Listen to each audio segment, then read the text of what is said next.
اتحاد welfare trust ambulance کا افتتاح کر دیا گیا۔ افتتاح صوبیدار ریٹائرڈ جمشید سلطان تنولی اور سابق تحصیل ناظم ایبٹ آباد محمد اسحاق زکریا نے کیا۔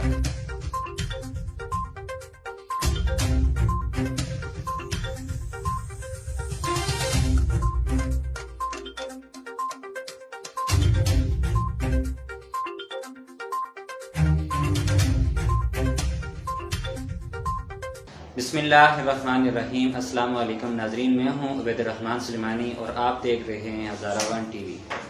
ناظرین، آج ہمارے ساتھ ایسی شخصیت موجود ہیں جو کسی بھی تعارف کی محتاج نہیں ہے۔ ہلکا سے میں آپ کے ساتھ ان کا تعارف کروا دیتا ہوں، لیکن تعارف کروانے کا مقصد یہ ہے کہ اپنی زندگیوں کو اس طرح گزارنا چاہیے کہ لوگوں کے لیے آپ ایک مثال بن جائیں۔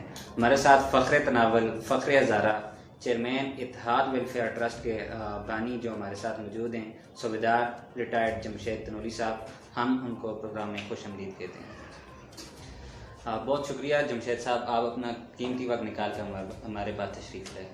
وعلیکم السلام، بہت شکریہ اپنا عبید سلیمانی صاحب، آپ نے مجھے مدعو کیا اور اس پروگرام میں، تاکہ میں اپنے جو کچھ اظہار خیال ہے میرے ذہن میں وہ آپ کو بتا سکوں، تو یہاں بلانے کا بہت شکریہ۔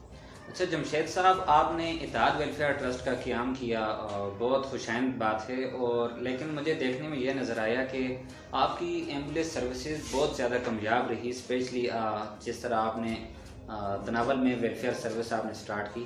آپ کی کامیابی کا راز کیا ہے ایمبولینس کے بارے سے؟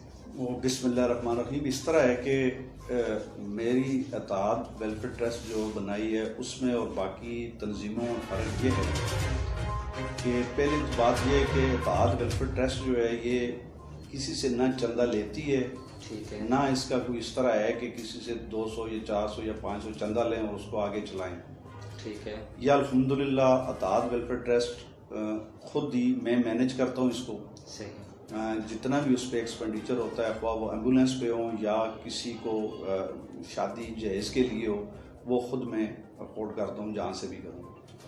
تو اس میں ایمبولینس کا یہ ہے کہ جو ایمبولینس ہماری اتحاد ویلفیئر ٹرسٹ کی ہے وہ صرف اگر آپ لے لیں چمٹی جونیا جہاں پہ وہ کھڑی ہے وہاں سے مانسیرا تک، اور مانسیرا سے واپس چمٹی جونیا تک ٹوٹل 500 روپیہ اس کا ہم نے کرایہ رکھا ہوا ہے، جو کہ صرف پیٹرول کا خرچہ ہے، ٹھیک ہے۔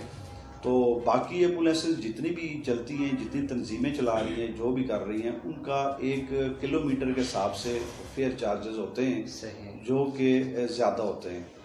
تو اس میں ہم صرف پیٹرول کا خرچہ لیتے ہیں، اور ڈرائیور کی پے اور اس پہ جو انجن آئل کا خرچہ ہو گیا یا اور چھوٹی موٹی اس میں چیزیں ہو گئی، کام ہو گیا، وہ خود ہم پے کرتے ہیں۔ وہ ان کے جو مریض ہوتے ہیں یا لواحقین ہوتے ہیں ان کے اس سے نہیں نکالتے، اس میں صرف پیٹرول آتا ہے۔ اور دوسری چیز ہماری ایمبولینس کی یہ ہے کہ ہم نے ڈیڈ باڈی مکمل فری کی ہوئی ہے، خواہ وہ کسی کی بھی ہو ڈیڈ باڈی، وہ جہاں تک لے کے جانی ہوگی یا واپس لے کے آنی، اس کا کوئی فیئر چارجز یا پیٹرول کے پیسے بھی اس میں نہیں ہیں۔ تو باقی میرا خیال ہے کہ جتنی بھی تنظیمیں چل رہی ہیں اچھی چل رہی ہیں، لیکن ان کا اور ہمارا تھوڑا سا مختلف ہے۔ وہ لوگوں سے چندہ لیتے ہیں، اور لوگوں سے چندہ لینے کے بعد پھر آگے جو چیزیں اڈاپٹ کرتے ہیں اس میں کافی سارے ہاتھ آ جاتے ہیں کہ اس میں، کیونکہ جب مختلف لوگوں سے چندہ لیں گے یا مختلف تنظیم ہوگی تو اس میں آرڈر دینے والے مختلف لوگ ہوتے ہیں، کوئی ایک نہیں ہوتا۔ تو الحمدللہ ہماری جو ٹرسٹ ہے اس میں ایسا کوئی نہیں چندے والا سسٹم۔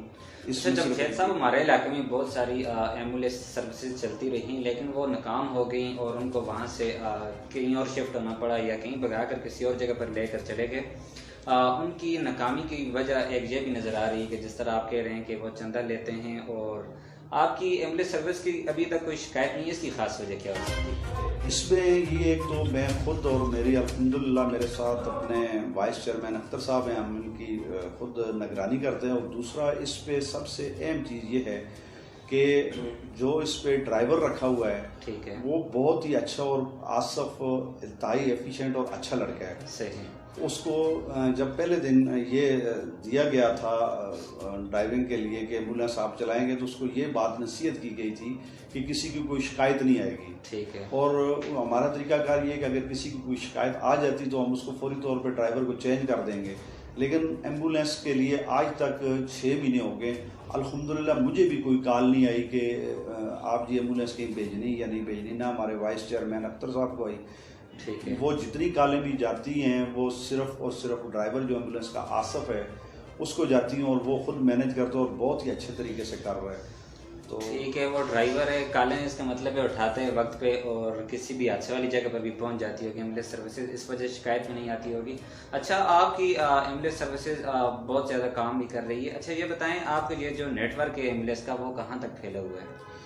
ہمارا ایمبولینس کا نیٹ ورک فی الحال, کیونکہ اصل میں ڈسٹرکٹ ایبٹ آباد کی یونین کونسل شیروان کا VC چمٹی 1 اور 2 کچھ علاقہ اس سائڈ پہ ہے, کیونکہ جو ہماری اتحاد ویلفیئر ٹرسٹ ہے یہ ڈسٹرکٹ ایبٹ آباد کے لیے ہے. تو ڈسٹرکٹ ایبٹ آباد کی 2 VC جو ہیں VC چمٹی 1 اور 2, اس میں تقریباً 18 گاؤں آتے ہیں. ان 18 گاؤں تک محدود ہے جو ان مریضوں کو لے کے جاتی ہے. لیکن اس کے علاوہ اگر کوئی ایسا حادثہ ہو جاتا ہے ڈسٹرکٹ مانسہرہ کے دودھ میں بھی ہو یا جہاں بھی ہو تو ایمبولینس ظاہر ہے اس میں سہولت ہے ایمبولینس میں, وہ تو وہاں بھی جائے گی. لیکن فی الحال مینیج کر رہے ہیں چمٹی 1 اور 2 کو. لیکن اگر کسی اور جگہ سے بھی کال آئے گی تو ضرور جائیں گے انشاءاللہ, وہاں کا بھی کریں گے. ایمبولینس اسی لیے ہوتی ہے کہ جہاں پہ دیکھیں گے کہ کوئی حادثہ ہو گیا وہاں پہنچنی چاہیے. اچھا, اکثر دیکھا جاتا ہے کہ لوگ ایمبولینس سروسز پیسہ کمانے کے لیے بنا دیتے ہیں. جیسے کہ کوئی ایمبولینس سروسز, اب شہروں میں ایمبولینس سروس سٹارٹ کرنے کی کچھ ضرورت نہیں ہوتی. سروس دینے کا مطلب یہ ہوتا ہے جہاں پر سہولت میسر نہ ہو اس جگہ پر دی جائے. اب جیسا کہ علاقہ ہے آپ کا, اس میں اس طرح گاڑیوں کی سروسز اکثر نہیں ہوتی. اب ایسی جگہ پر ہم اگر ایمبولینس سروسز دے دیتے ہیں جہاں پر ہر وقت گاڑیوں کی آمد و رفت بھی جاری رہے, تو اس حوالے سے آپ کیا کہنا چاہیں؟ نہیں جی, دیکھیں ایمبولینس کا تو مقصد یہ ہوتا ہے کہ کسی مصیبت, دکھ میں, بیماری میں کام آنا. ٹھیک ہے. ہمارا علاقہ جو ہے وہ انتہائی پسماندہ علاقہ ہے. اس میں آپ دیکھ لیں, یقین کر لیں کہ شام کو 5-6 بجے کے بعد اگر کوئی ضرورت پڑ جائے تو آپ کو وہاں پہ کوئی گاڑی نہیں ملے گی. ٹھیک ہے. اگر وہاں گاڑی بندے چلتے ہوئے کم ہی نظر, بندے بھی نہیں نظر آتے. اور دوسرا وہاں کے جو مقامی لوگ ہیں یا ڈرائیور ہیں وہاں اس کو اگر ان کو گھر میں کال کریں تو وہ ظاہر ہے اگر ان کی مرضی ہوئی تو جائیں گے, نہیں مرضی ہوئی تو نہیں جائیں گے. ہر ایک جب 1-2 چکر لگا کے آ جاتے ہیں مانسہرہ سے واپس تو پھر اس طرح نہیں آتے. تو ایمبولینس اس جگہ پہ ہونی چاہیے جہاں پہ کسی جگہ گاڑی کی سہولت نہ ہو, وہاں پہ وقت پہ کام آ سکے. اگر ایمبولینس کو آپ ایسی جگہ کھڑی کر دیں, مثال کے طور پہ ہمارے علاقے میں ابھی لساں ٹھکرال ہے. ٹھیک ہے. وہ ایسی جگہ ہے کہ جہاں پہ آپ کو دن رات سروس ملتی ہے. صحیح. تو وہاں گاڑی کھڑی کرنے کی تو میرا خیال ایمبولینس ضرورت نہیں پڑے گی, کیونکہ جب گاڑی عام ملتی ہے, رات دن ملتی ہے, تو کسی گاڑی پہ بھی مریض یا کوئی حادثہ ہوا تو جا سکتے ہیں. تو ایمبولینس کھڑی ایسی جگہ پہ کرنی چاہیے جہاں پہ شام کو 4-5 بجے کے بعد کوئی گاڑی نہ ملے اور وہ وقت پہ لوگوں کے کام آ سکے. اچھا جمشید صاحب, آپ کا علاقہ ہے اور بڑا پسماندہ علاقہ بھی ہے جیسے کنگرپائی ہے, وہاں سے کچھ شکایات موصول ہوئی ہیں.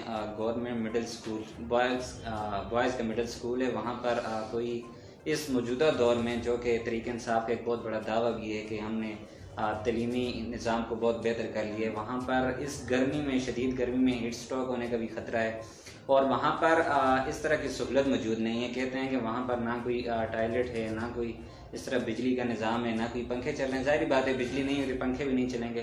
تو اس حوالے سے اسپیشلی کیا کہنا چاہیں گے آپ؟ اس طرح جی کہ ہمارا گورنمنٹ مڈل سکول کنگرپائی 2006 میں بنا.